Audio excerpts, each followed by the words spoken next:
Schools will be offered a £600 bounty for every extra pupil taking A-level maths to improve Britain's skills after Brexit.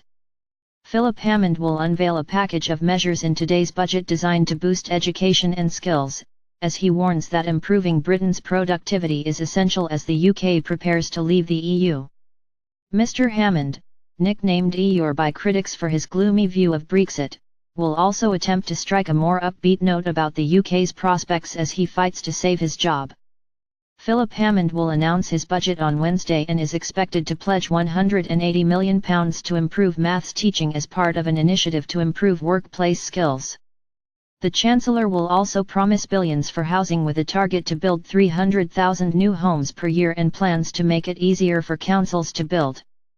Setting out his vision for a new global Britain, he will say the UK has the chance to become an outward-looking free-trading nation, a force for good in the world, a country fit for the future.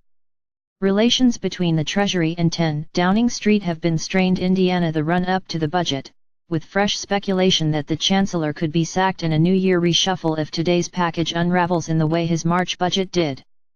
Related articles previous. 1 Next. Hammond puts the finishing touches to his make or break. Will the budget help savers, investors, and pensions, or? Share this article. Share script dm.later, bundle, function, if, dm.rotator, new dm.rotator, p22, page size, 1, page count, 1.0, active class, active, rotate, false, $, number p22.share.on, click, function, dms.facebook.post.top, related. Even one ally of the Chancellor last night conceded that his statement today could make or break his political career. The Treasury briefed last month that Mr Hammond was planning a bold budget to reconnect with voters in the wake of this year's election setback for the Tories.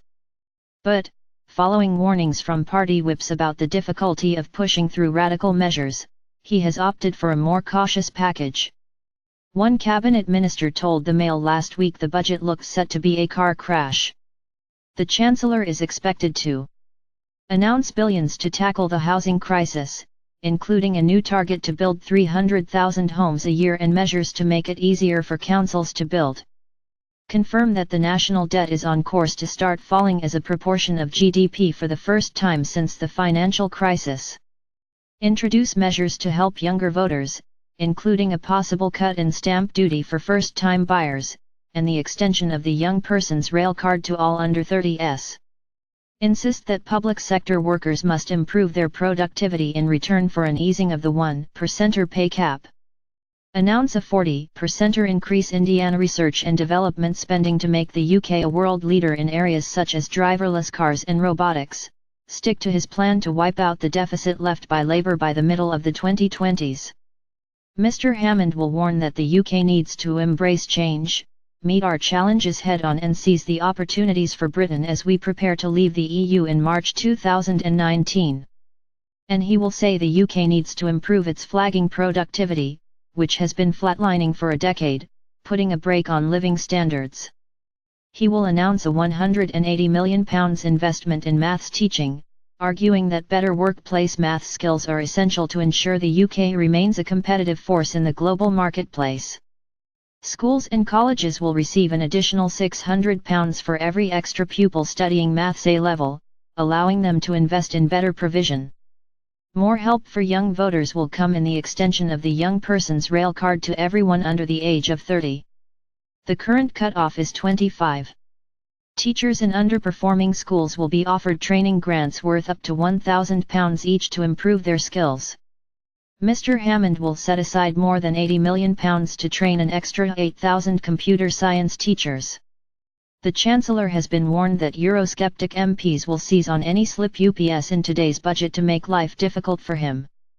Mr Hammond faced humiliation in March when he was forced to drop a budget rate on the self-employed within days following a ferocious backlash.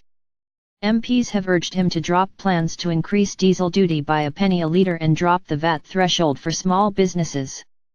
The Chancellor indicated last night he will reject calls to abandon austerity, saying the budget would be balanced. Labour has demanded large-scale investment in infrastructure to boost manufacturing, new cash for the public services, a major house-building programme and a pause in the government's flagship universal credit welfare reform.